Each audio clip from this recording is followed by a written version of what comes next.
Hunter speaking. Can you hear me okay? Yes.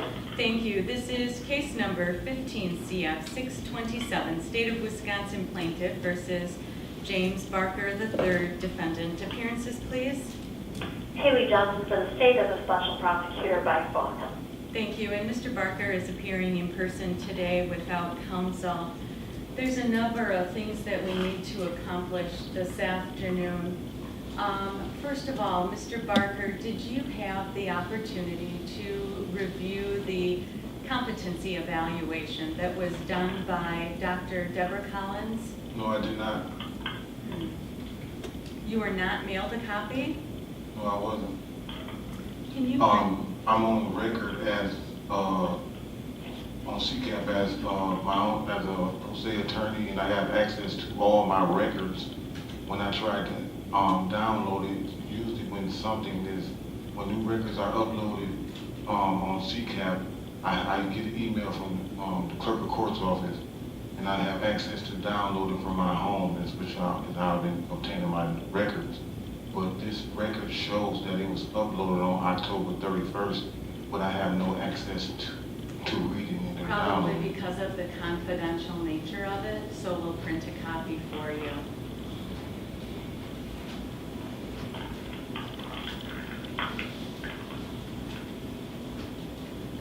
It's rather lengthy, so why don't we do this? Because it's important that you do have an opportunity to read it, because the doctor does find you competent to proceed, but certainly you have the right to review it and contest that finding if that's what you want to do. So you're telling me to read this right now? Well, are you able to do that? I would like to review it with someone that probably had experience at reading of forensic. I've never had any forensic evaluations and stuff before, so some of this stuff will be over my head. That's the reason why I asked for. I don't think so. Well, first of all, you didn't ask for the evaluation. I ordered it. I know. But it's not that complicated. But it is important that you do read it. That brings me to the next issue that we needed to address today, and that was your request for standby counsel. My clerk contacted the public defender's office, and actually I did not know this. They are prohibited by administrative code from appointing a standby attorney for you. They indicated they are willing to reevaluate you to see if you qualify for their services, not for standby counsel though, for an attorney that would be appointed to represent you. So that's up to you. If you wanted to hire somebody to act as standby counsel, you could certainly do that.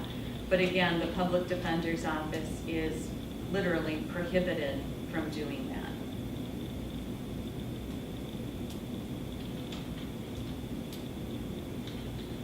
I definitely don't want anyone speaking for me. So Okay. if I have the opportunity to try to find an attorney that's affordable, which is totally,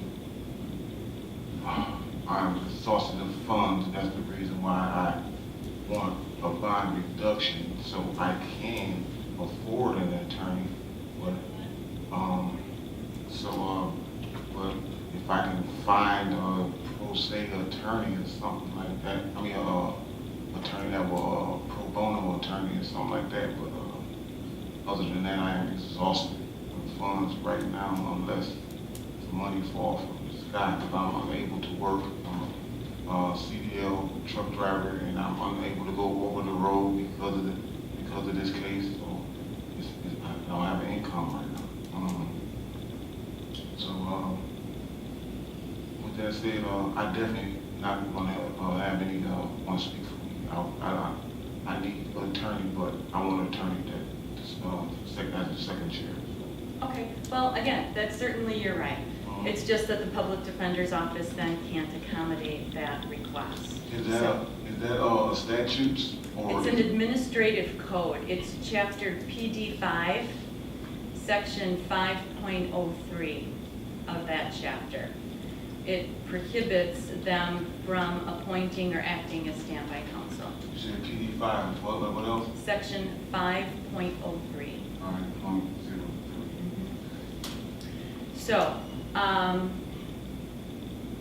So you need to review the competency evaluation. And then let me know at the next hearing whether you are contesting the doctor's conclusion or whether you agree you are competent to proceed. But then at this point, we need to schedule those motions to suppress and schedule the case for trial. I can't do that until I find out whether you are contesting the competency the finding. So you tell me how much time you need or want to review that report. 30 days. 30 days?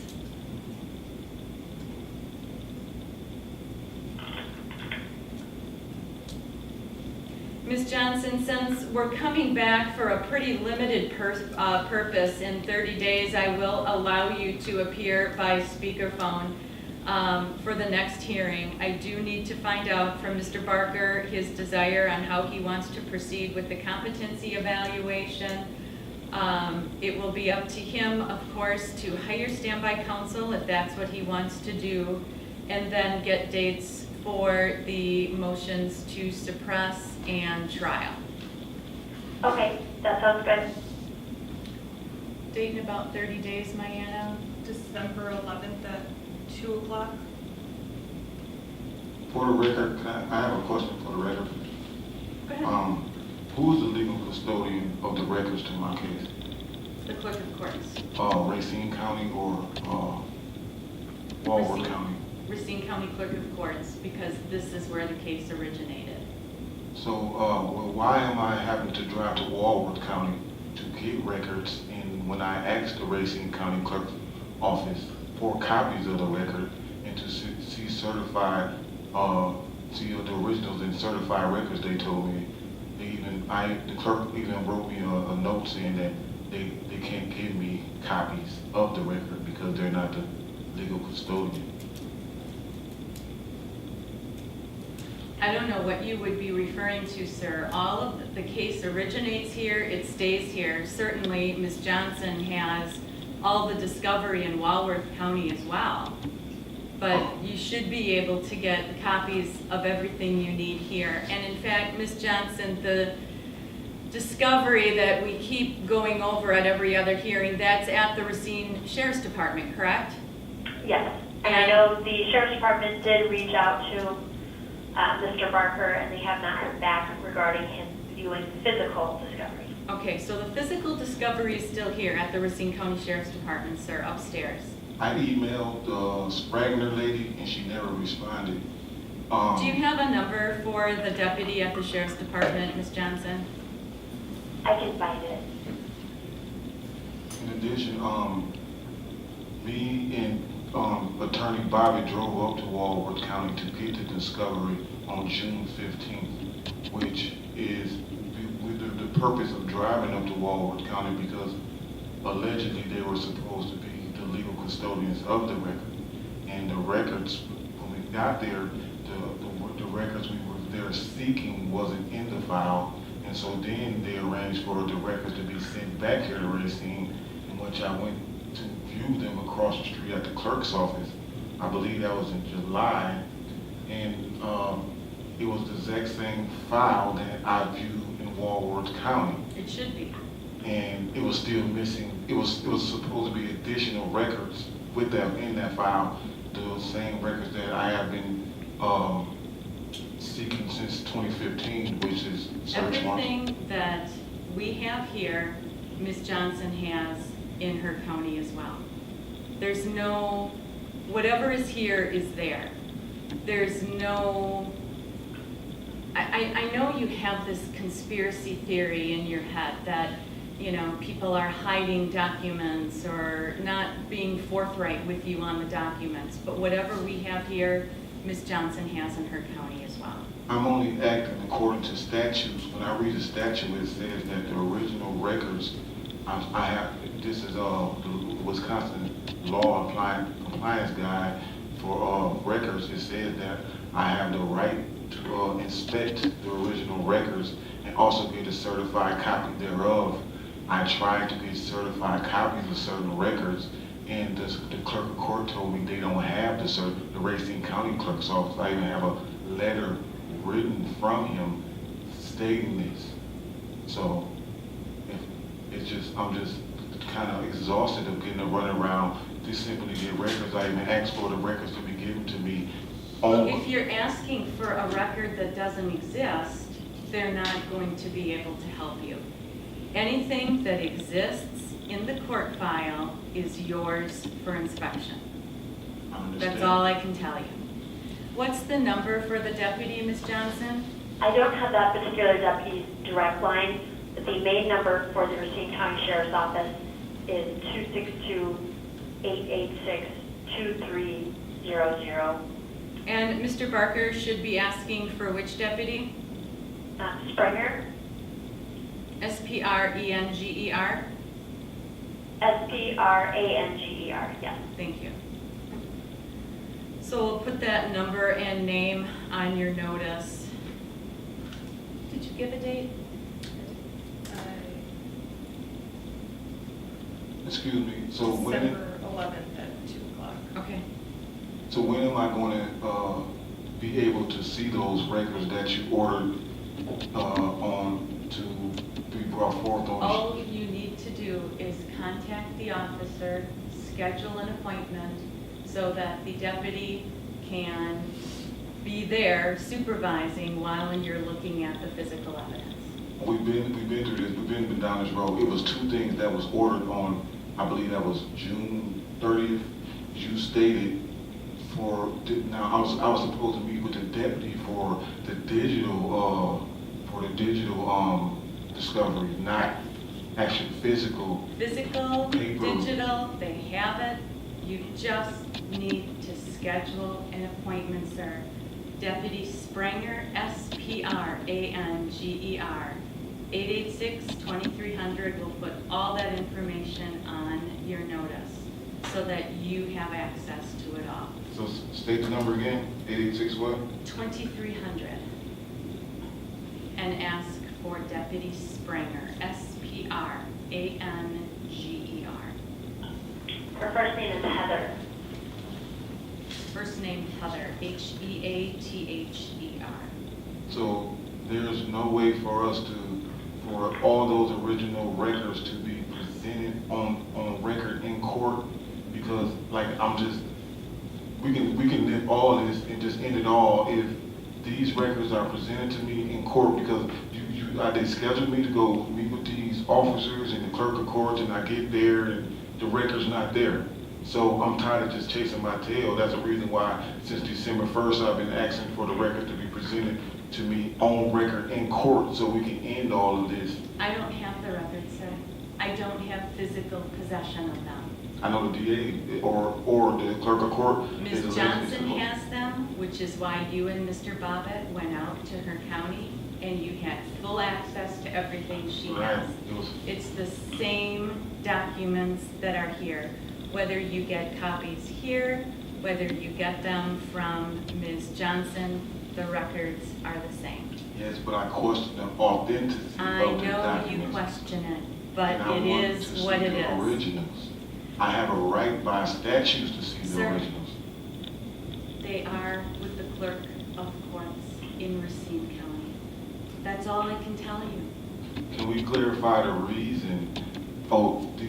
It's certain records. I wasn't prepared on June 30th to state on record how many and how many pieces of discovery was missing. So I gave by the list of 15 to 20 different pieces of discovery that's missing. Now, the purpose of us driving to Walworth County to get these records, and the only reason why I was asking for these certain records is because inside of the police reports and other pieces of discovery, the officers wrote inside of their reports that these pieces of discovery is missing. I mean, they have these pieces of discovery. And so the reason, that's the whole reason why I'm asking, and these same statements that's inside of these officers' reports are being used against me. So now I'm saying, hey, okay, well, since you're using this interview or this statement against me, where is the documentation to prove that you even have this evidence?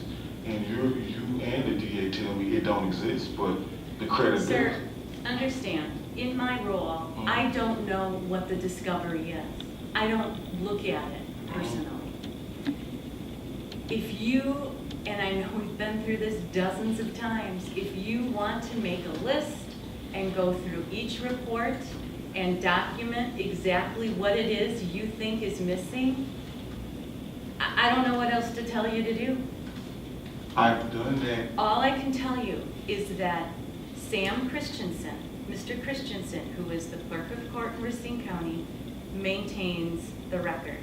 Anything that has been filed as part of this case is in the court record. Ms. Johnson has copies of all of that information. Certainly, all of the police reports, things of that nature, are not part of this record. Right. Okay? That is discovery that Ms. Johnson can provide for you and has said she has provided to you. Everything that Ms. Johnson has in her possession, she has provided to you. Now, if you think there are things that are missing, all that means is that she doesn't have them either. So, that's all I can tell you. Physical evidence, contact Deputy Heather Sprenger, 886-2300. That needs to get done. But let me ask you, does this December 11th date at 2 p.m. work for, does it work for the state? Yes, it does. Mr. Barker, does that work for you? I would like for my next court date to be after the new year, so we can just keep everything kosher from there. Well, the next hearing will be very short, but it's important that you go through that competency evaluation and read it, comprehend it, because I need to know whether you are contesting the finding. If you believe you are not competent, then we have to schedule a hearing on that. And Okay. I just need to know, where do everyone is sending around these copies of records that I'm questioning the validity of? I want to know, where can I go and see the original records? Anything that's filed is on record in the system, which you indicate you've got access to, and with Mr. Christensen. I got emails from Mr. Christensen saying that he don't have the records too. Well, if you are asking for something that he doesn't have, he can't provide it to you. But the statute states that he's supposed to have these records. If he doesn't have them, sir, he can't give them to you. Again, I don't know what it is that you are specifically requesting. He can only provide what he has. Ms. Johnson, again, has provided everything in her possession. So, let's schedule December 11th at 2 p.m. just for the competency hearing and scheduling. All other motions and the trial will be scheduled then after the first of the year. Ms. Johnson, thank you for appearing by phone today. Yes, thank you very All much. right, we'll give you notice in writing, Mr. Barker, of that hearing with Deputy Sprenger's name and telephone number on it. For those, when is the soonest I can get the court transcripts for this? The court reporter, you can contact her directly, sir. She will tell you how much those transcripts are. You just need to let her know what days you are requesting. She'll be able to type those up for you. You will have to pay for them before she provides them to you. Yes. All right? All right, we'll see everybody back December 12th at 2 p.m.